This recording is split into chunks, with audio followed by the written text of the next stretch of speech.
All right, welcome to another deep dive. You know how this works. You send us something interesting, and we take a look. Yeah, we dig in. We dig in, exactly. This time, you've given us The Power of Marketing.pdf.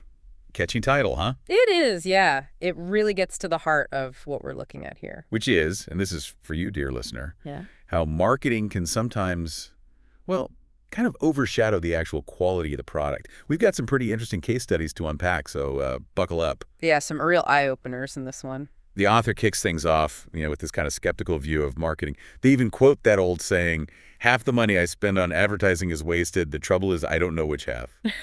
Kind of a classic, right? It is, and it sets the tone for the whole article, starting from a place of, does this stuff really work? Right, exactly. And then they launch into these, well, they're kind of funny, these personal anecdotes. Like, remember those Domino's stuffed crust pizza ads? They were everywhere. And the author's like, I totally fell for it.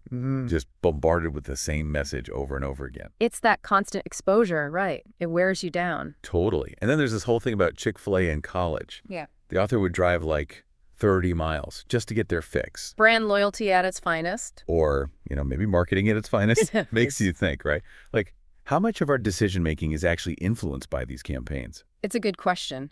And that leads us to the big point the article is trying to make. It's not always the best product that wins. Right. Sometimes it's all about the marketing, the branding, the whole strategy behind it. And to illustrate this, we're going to jump into some classic examples. First up, the Cola Wars, Coke versus Pepsi. Everyone knows these brands, but there's this fascinating story about the Pepsi Challenge. This was back in 1975, and basically they did these blind taste tests. The whole which one do you prefer? Exactly. And the thing is, a lot of diehard Coke drinkers actually chose Pepsi in these tests. Yeah, Pepsi really ran with this, marketing themselves as the tastier option. And it actually put a lot of pressure on Coca-Cola. They even tried to reformulate their drink, came out with new Coke. Oh, yeah, that was a disaster. Total flop. People hated it. But here's the thing. Coke was able to bounce back. They brought back the original formula, Coke Classic, and they're still on top. It's like no matter what they did, people just couldn't shake that love for Coke. There's a study from 2004 that really digs into this. They found that, yeah, people might prefer Pepsi in blind taste tests, but when they know they're drinking Coke, they actually like it more. Wow. How'd they figure that out? Brain scans. They showed that when people drank labeled Coke, there was more activity in the parts of the brain associated with, rewards and memories. So it's like Coke capped into something deeper. Right. It's not just about the taste. It's about the feeling, the memories. Exactly. They built a brand that goes way beyond just a drink. It's an identity, a feeling, a whole experience. All right, let's shift gears a bit. We're going to talk about Taco Bell now. Not exactly known for gourmet food, right? No, not really. But they're masters of cheap and easy, and that's a huge part of their appeal. Right, and to make that work, they've got some pretty interesting cost-cutting strategies. The article talks about their carryover policy. So basically, they have a system for reusing leftover ingredients. Like if they have extra beef or chicken, they cool it down and then reheat it later. Huh.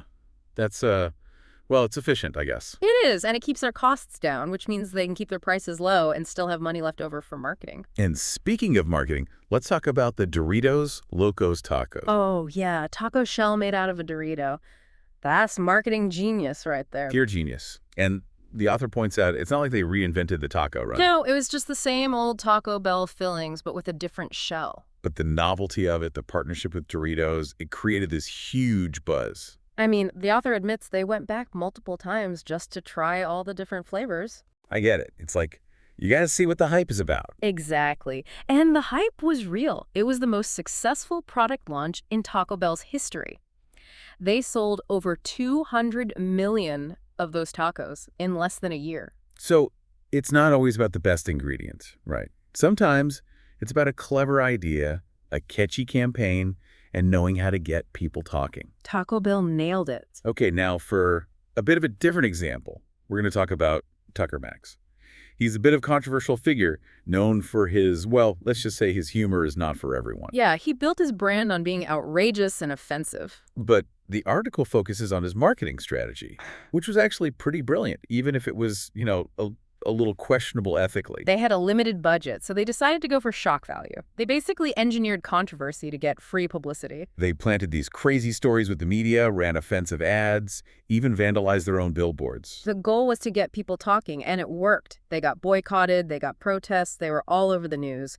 And all that negative attention actually helped them reach their target audience. It's like the more people tried to shut them down, the more curious people got. They even pulled this stunt with Planned Parenthood, offering them a huge donation knowing they'd reject it. Just to generate headlines, it was all very calculated. And in the end, his book became a bestseller.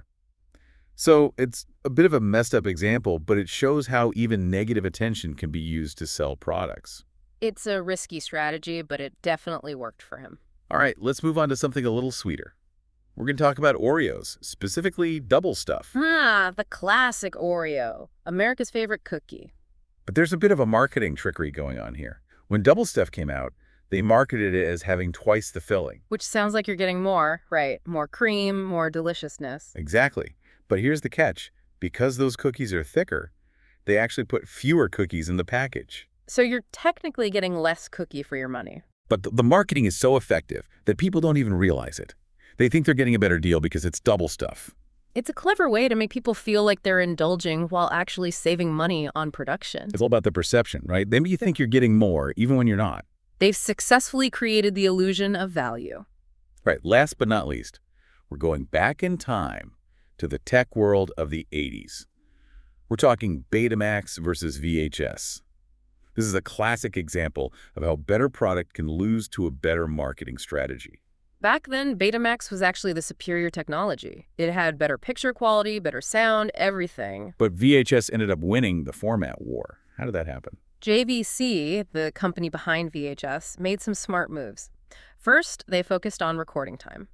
VHS tapes could record for longer, which was a big deal for people who wanted to record movies or sporting events. Yeah, practicality beat out quality in this case. They also licensed VHS technology to other companies, which meant there were more VHS players available at lower prices. Sony, on the other hand, kept Betamax pretty much to themselves. And that made a huge difference. VHS became more accessible, more affordable, and ultimately more popular. So even though Betamax was technically better, VHS won because it met the needs of consumers and was readily available. It's a lesson in understanding your market and adapting your strategy accordingly. So what's the big takeaway from all these examples?